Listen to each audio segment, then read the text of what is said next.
দেশের জন্য কোন পথ পদবি ছাড়া, কোনো আকাঙ্ক্ষা ছাড়া শুধুমাত্র দেশাত্মবোধের তাড়না থেকেই যারা আহত হয়েছেন জুলাই যোদ্ধা, সবার প্রতি আমি অনেক অনেক কৃতজ্ঞতা জানাচ্ছি। আজকে এখানে আমাদের কাছে জুলাই যোদ্ধাদের পরিপূর্ণ তালিকা হয়তোবা কিছু বাদ পড়তে পারে, বাদ পড়েছে।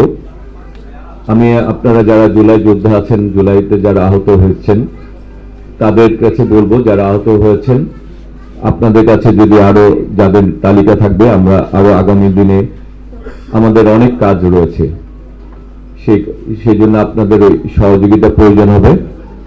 আমাদের যারা কাজ করছেন তারা আপনাদের সাথে যোগাযোগ করবেন, আপনারা নিজের থেকে যোগাযোগ করে এই জুলাই আহত যারা রয়েছেন, যারা যোদ্ধা এবং যারা আহত, তাদেরকে একটা তালিকা আমরা যাতে পরিপূর্ণভাবে, অন্তত ঢাকা নয় সবুজবাগ খিলগাঁওর মধ্যে কেউ যাতে বাদ না পড়ে, যারা জুলাই যোদ্ধা করতে আহত হয়েছেন, আপনারা এরকম একটি পরিপূর্ণ তালিকা করতে আমাদেরকে সহযোগিতা করবেন। আমি আপনাদেরকে অনেক অনেক কৃতজ্ঞতা জানাচ্ছি যে আজকে আপনারা আপনাদের উপস্থিত হয়েছেন।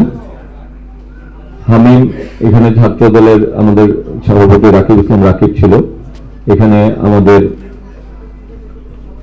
হামিম উপস্থিত রয়েছে, তানভীর বাড়ি হামিম আমাদের ডাকসু জিএস নির্বাচন করেছিল। আমরা যারা সব দল করি, আমরা দল করি করতে করতে একটি কোন সমাজে পরিবার থেকে বিচ্ছিন্ন হয়ে যাই, কোন সমাজে আমরা আমাদের সহযোদ্ধাদেরকেই আপন ভাইয়ের মধ্যে মানে ভাই হয়ে যায়, আমরা নিজেরা আসলে জানি না। আমাদের এই পথ চলা, বিশেষ করে ফ্যাসিস্ট হাসিনা বিরোধী পথ চলাটা খুব সহজ ছিল না। আমরা আমাদের অনেক সহযোদ্ধাদের লাশ নিয়ে আমরা কবরস্থানে গিয়েছি, অনেক সহযোদ্ধাকে দেখেছি পঙ্গুত্ব বরণ করতে, অনেক সহযোদ্ধা জীবনের স্বপ্নগুলি নষ্ট হয়ে গেছে। আমার দলের নেত্রী, আমি আমার নেত্রীকে, আমার নেতাকে দেখে আমি শিক্ষা গ্রহণ করেছি। তাহলে আমাদেরকে শিখিয়েছেন দেশের জন্য জীবন দিতে হয়, নিজেকে বিলীন করতে হয়। শহীদ রাষ্ট্রপতি শহীদ হয়ে আত্মত্যাগে আধিপত্যবাদ মুক্ত দেশ করতে চেয়েছিলেন।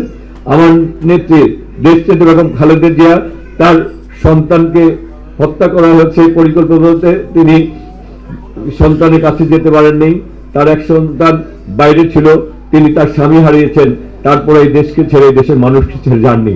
সুতরাং আমরা শিখেছি যে দেশের জন্য, দলের জন্য আত্মত্যাগ করতে হয়, সেই শিক্ষা আমরা গ্রহণ করেছি। আর আমার সহযোদ্ধারা জনি, সুজন, ফরাদ এরা শিখিয়ে গেছে যে এই দেশের জন্য, এই দলের জন্য আমরা অনেক কিছু করতে পারি, আমরা সর্বোচ্চটুকু আমরা ত্যাগ করতে পারি।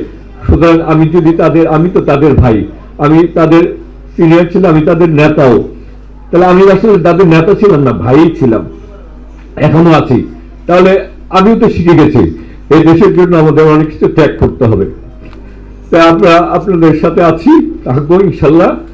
যে দলের বর্তমান দায়িত্ব নিয়েছেন বর্তমান চেয়ারম্যান জনাব তারেক রহমান, তার ভিতর আমি দেখেছি দেশপ্রেম। সুতরাং আমি ভরসা পাই যে যতদিন তারেক রহমান বেঁচে থাকবে, যতদিন বাংলাদেশের জাতীয়তাবাদী দলের নেতৃত্বে তারেক রহমান রয়েছে, জিয়া পরিবার আছে, ততদিন ইনশাল্লাহ আমার শক্তি রয়েছে, সাহস রয়েছে, আমিও ইনশাল্লাহ আপনাদের সাথে থাকতে পারবো, সেই সাহস আমি পাই। সুতরাং আমি সেই সাহসে বলিয়ান হয়ে বলছি, আমি আপনাদের সাথে থাকবো। আমি জিতি পরাজিত হই বা বিজয়ী, সেটি বড় ব্যাপার নয়। আমি আপনাদের সহযোদ্ধা, আমি আপনাদের ভাই, সেই পরিচয় যাতে আমি সবসময় আপনাদের পাশে থাকতে পারি, সেই দোয়া করবেন। এবং আপনাদের ভালোবাসা সিক্ত হয়ে, আপনাদের একজন সহযোদ্ধা ভাই হয়ে, আপনাদের আমার দ্বারা আমি যদি ন্যূনতম আপনাদের উপকার করতে পারি, আমি মনে করি আমার রাজনীতি ধন্য হয়েছে। আমরা রাজনীতি মনে করি দায়িত্ব, ক্ষমতা নাই, আর জনপ্রতিনিধি মনে করি যে আপনার জবাবদিহিতা। সুতরাং আমরা আপনাদের পাশে আছি, ইনশাল্লাহ থাকবো, এবং তারেক রহমান জিয়া পরিবার আপনাদের পাশে ইনশাল্লাহ থাকবে।